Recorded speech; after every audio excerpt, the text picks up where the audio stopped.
खुलुमबाय गोजोन फुंबिलिनि बयनिसिमबो गाहाम हामलायनाय जासिहरनाय जाबाय। आसा खालामो नोंथांमोनहा गासिबो मोजाङै दं।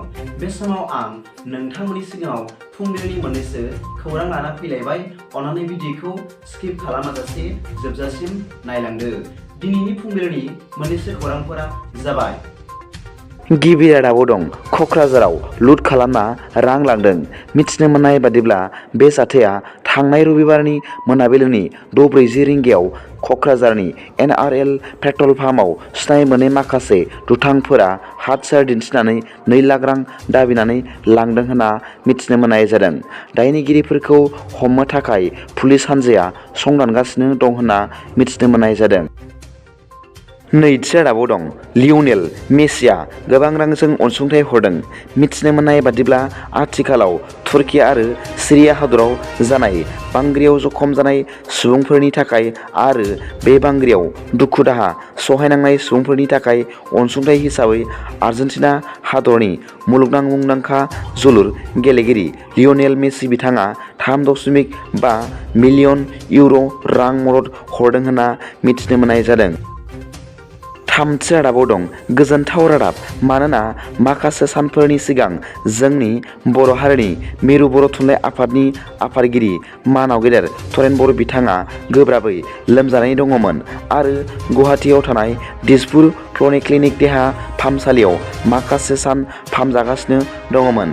दा मोजां रादाबा बेनोदि बिथांनि देहाया आबुङै गाहाम थासारियाव फैनायलाय बिथांखौ मैया देहा फाहामसालिनिफ्राय हगारबाय होनना मिथिनो मोननाय जादों। ब्रैथि रादाबाव दं नंखाय सना होनानै नंगुबै सनाखौ लानानै थांदों।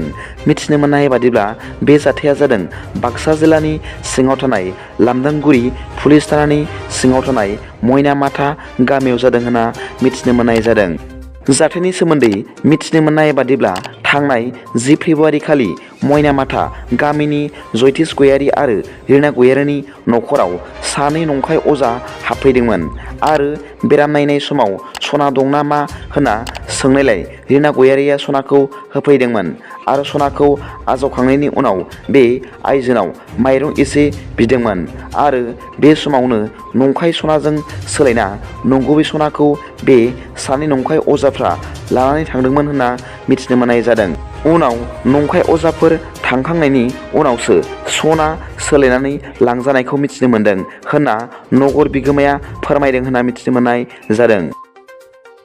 बाथि रादाबाव दं थांनाय 9 फेब्रुआरि खालि सनाय दख'रा एबसुनि सानै बिबानगिरि फारियै मुस्रि मिथिंगा दैमारि लोगो बुंथिगिरि आरो मुस्रि आखिहिता बसुमतारी रां बान्दारि बिथांमोनखौ सानैसो ड्राग्स सोबग्रा लांसुनियाफोरा सुरि एबा देगारजों सुना गोब्राब जखम खालामनायखौ गुवाहाटी नेमकेयार हस्पिटालाव थिसननाय जादोंमोन। बिथांमोनखौनो थांनानै उदालगुरि जिल्ला एबसुनि गाहाय नेहाथारि मुस्रि बाबुल बर' रां बान्दारि मुस्रि सानसोरां ब्रह्म आरो डिमाकुसि दख'रा एबसुनि आफादगिरि मुस्रि लाब्राम बर' बिथांमोनहा मैया खौरां लाहैनाय जायो।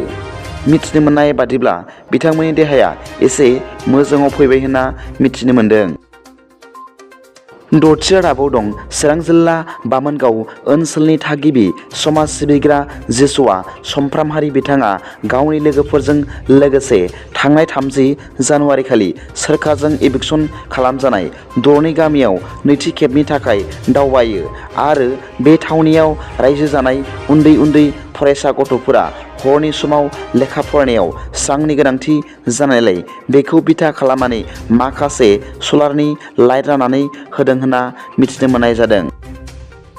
दिनैनि फुंबिलिनि मोननैसो खौरांफोरा दा बेखिनिल'मोन। भिडिअखौ मोजां मोनदोंब्ला अन्नानै लाइक आरो साबस्क्राइब खालामनो दाबाव आरो बेल आइकनआवबो थुनानै ला जाहाथे आं गोदान निउज आपडेट लानानै फैब्ला नोंथांनियाव सिगांग्रो नटिफिकेसन सौहैयो। दा बेलासिनि रादाबाव नोंथांमोनखौ आंनि चेनेलाव गोसो गोथारै बरायहरनाय जाबाय। गोजोन्थों। एसेनोसै। जै बर' हारिनि जै।